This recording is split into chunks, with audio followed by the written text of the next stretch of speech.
Hey ladies and gentlemen, welcome back to the channel. My name is KPZ. You are here on the home of the Slightly Above Average Ship Review. Got a match for you today on the new map called Riposte. I think that's a counter strike to parry or something like that. And it is a domination match. Actually, it is a quick return thrust following a parry. Alright, so right. I just got through watching a video where Zarkun, and I'm going to link it here, has a match in the Khabarovsk using the range build. And this is not a criticism of Zarkun when I say what I'm about to say. He is an excellent player. I didn't understand how to play Russian destroyers, at least tiers 5 and up, until I started watching his videos on them. And I just want to say my one criticism in the video, which you didn't really get, I don't think, was that no one really shot at him for the first 5 minutes of the match. And he doesn't take a ton of incoming fire. And I think it is very rare. I find it very rare when I'm in the Khabarovsk. I take a ton of incoming fire. So we're here in a match on the Khabarovsk, and we have the epic range build. And I'm just going to illustrate how it is not as easy as it looks in his video. Mostly because in most matches in the Khabarovsk, you're going to get shot at a lot. Okay? And I'm not going to count the number of salvos we take versus the number of salvos he took in his match. I'm just going to link it. I hope you watch it and then watch this. And it's not as simple as it is portrayed in his video. All right. Also, I want to note, I'm throwing down the gauntlet here. Something called the Khabarovsk 20 Fire Challenge. I'm challenging each of you to get 20 fires in one match in the Khabarovsk. Obviously, I'm not going to require proof or anything because there's no reward. But just a fun thing. Just try it to see if you can get 20 fires. And we are using Vladimir Trubetskoy. We are using his skill in the third row, the lighter skill, which I'm going to tell you the name of here in a minute. And you need it because it doubles your fire chance from 8% to 16%. If the internet would respond. And it's called Playing with Fire. So it gives you 5% to the main battery range, 8% of a fire, and reduces your fire damage caused by 30%. All right, we went into the cap because the sonar was detecting me. Obviously, you can see the icon. There's an enemy ship in the cap. I just can't figure out where it is, so I'm going to leave after launching torpedoes. Although I think he's directly behind this big island in the middle of the screen, and those torpedoes aren't going to get him unless he accelerates out of there. Real quickly, while we're doing circles and shooting torpedoes at nobody, the Khabarovsk was designed as a destroyer flotilla leader. No destroyer in the world could rival her in terms of speed. Blah, blah, blah. Armor and power of artillery were comparable to light cruisers. That's Wargaming's notes. The Khabarovsk did not exist. The only thing that I think it could be, based on my research, is Project 47, a 4,500-ton destroyer design. Everything else is kind of spoken for. The only other one might be a Project 40 for destroyer design canceled in 1944, but I consider it to be Project 47. All right, there we take our first incoming salvo, and we get damaged, and I am dodging. I am trying to dodge. We take a little bit of damage. We'll use one of our heals. With this build, I do not recommend a smoke screen. I don't think it is a good idea. I'm being shot at by at least 2 ships. And I would be getting shot at by 4 ships, except a cruiser has gone into the cap. And he's going to be dead soon. So I don't... he is dead. Look at all those torpedoes. Alright, so the goal of this build is to just light everything on fire and accrue the burn damage. I guess the cruiser did kill somebody after death, so I mean, that's good.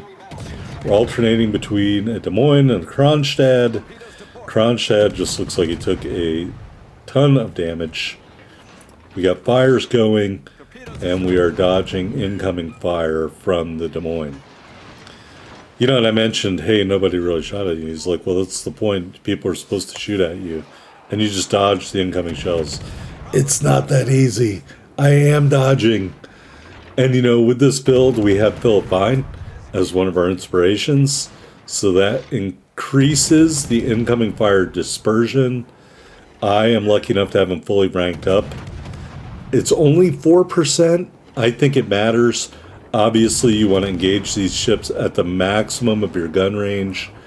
I don't think I put it up here in the beginning, but I think our max gun range is right around 13.6 kilometers. So that Kronstadt, we were on the very edge of our gun range until we just moved in there. And there is our first kill. We have 5 fires and 1 kill and only 14,785 total damage. All right, so look, in this build, you can't go into the cap and cap when it's in dispute like this. Somebody else is capping it. You are totally outspotted. Our concealment right now is 6.5. As soon as I fire, it goes up to 13.6. You can't go into a base cap and do that. All right, there you can see our epic mod kicked in, the first level. So we get 2% to our main battery range. We are shooting at the Montana, and literally all I'm doing, I got double rudder on this thing. We're just trying to turn away and swerve and get out of the way of the incoming fire as much as we can. All right, and while we're doing that, we're farming this HE. We got another fire there on the Montana. If there were other targets in range, I would shoot at them too, but there really aren't. So I'm forced just to shoot at the Montana only. And as you can see, there are shells flying everywhere. If you are not comfortable being shot at in a destroyer, this build probably isn't going to work for you. And granted, I would say it's only moderately successful. Now that depends on a lot of things. It depends on the map. It depends on the islands that are laid out there. It depends on how good the people on your team are. It depends on if the enemy wants to shoot at your teammates more than they wanted to shoot at you. And I think that's probably what was happening in the video I talked about. They just had better targets to shoot at least initially, so they didn't shoot at him a lot.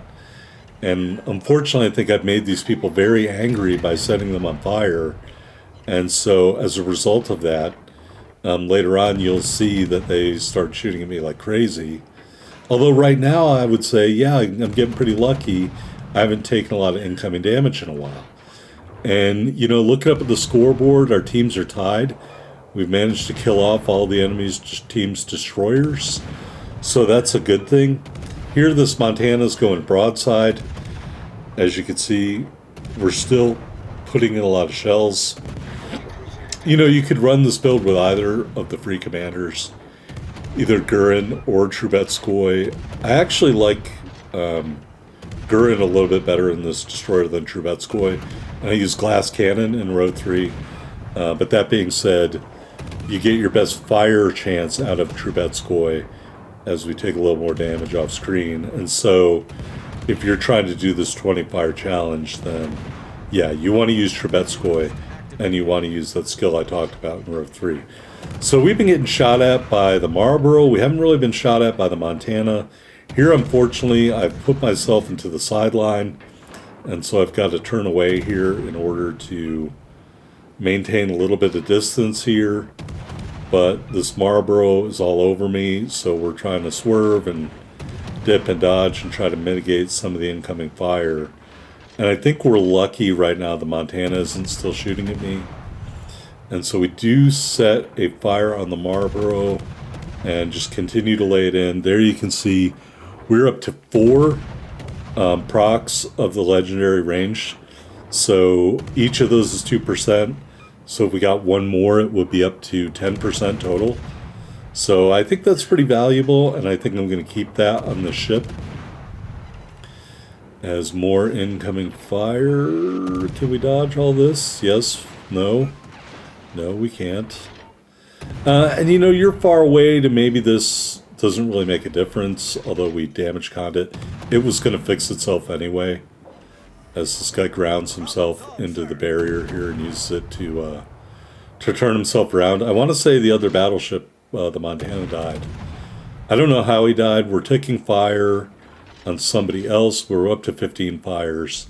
Here, I think I made a mistake going after the Des Moines. Maybe this was an instance where if I didn't shoot at him, he wouldn't have shot at me, kind of scenario. But he's a close ship, and I felt it was important to try to take him out of the picture as quickly as I could. And, you know, maybe me and my teammates shooting at him together would be helpful. You know, he does eat a torpedo there, probably because he's focused on me. But now we're broadside. Here comes the salvo. We do take a little bit of damage there, and we have to damage con because we were on fire. Take more damage there, and now we're getting shot at by him, and we take just a ton of damage there. A lot of modules knocked out by the Marlboro, and then the other cruiser back there is shooting too, but thankfully the Des Moines is distracted at this point. So even though I have 3 turrets working right now, we're going to still shoot at him. We're up to 17 fires, and we're taking the damage here, and we're just going to keep shooting 18 fires, and we take him out for another kill. Switching back to the Marlboro, as you can see, some of this stuff is starting to fix itself. And maybe I shouldn't have done that in retrospect. And here I think I'm turning into it to try to dodge it. And works all except for one shell. We're continuing to get this aim on target. But it's a lot easier to aim this thing than it is the Atlanta. I would, or the Pan-Asian version of the Atlanta. I would definitely prefer this any day. More incoming fire here. You know, the Marlboro is just so accurate. And then I'm taking fire from this other cruiser. I suspect death is near. There it is, the 20th fire, folks. So that is the 20 fire challenge on the Khabarovsk. I challenge each of you to see if you can do that. All right, now that we have been killed, our team looks to have a big lead in this match, so I think we're going to do all right. Let's go talk about the stats of the Khabarovsk. All right, first of all, armor-piercing shells. Arming threshold 22 millimeters, overmatch 9 millimeters. So maybe the upper plating of the ships you are aiming at could be something you overmatch in a cruiser, perhaps. Looking at some other stats here, we're going to pick hit points, firing range, HE alpha strike, maximum speed, and C detectability for our stat comparison. Among the 5 legendary tier destroyers, you are number 1 in hit points with 22,500. You are number 1 in firing range, and your base firing range is 1.2 kilometers longer than the next longest ship, which is the Daring. Your HE Alpha Strike is second to the Kleber. Your maximum speed is second by 1 kilometer to the Kleber. Your C detectability is the worst by 0.6 of a kilometer over the Gearing and the Daring. So anything else here we could look at? Sigma 2.0. So a higher number is better. So that means you have excellent long-range aim with the Khabarovsk, and that is how I would play it. Obviously, clearly, watch that Zarkun video. He's way better than I am. His game, he had almost double this amount of damage, if not double. Damage record, 317,460 by some guy named Wartag50. And the experience record, 5,015 by the Sailing Robin in a game where he had a Kraken. So that's the damage records. Aim high, but I don't think you're going to get that stuff. We're not going to do a port review of this ship because this wasn't a game where I'm reviewing it. It was just about all those 20 fire flags. Ouija had some challenge to get 20 fires in a ship, and I tried it in this one. I think I ended up doing it with either the Conqueror or the Suzuya. I can't remember. But anyway, we did finish at the top of the board in the victory, although the XP is nothing to write home about. So get out there, folks. Get out there in your Khabarovsk. Load up Trubetskoy and see if you can get 20 fires in one match. That's the challenge. Gauntlet thrown. Let me know if you can pull that off. Anyway, if you enjoyed this video, hit that like button, and I will see you on the next one, everybody.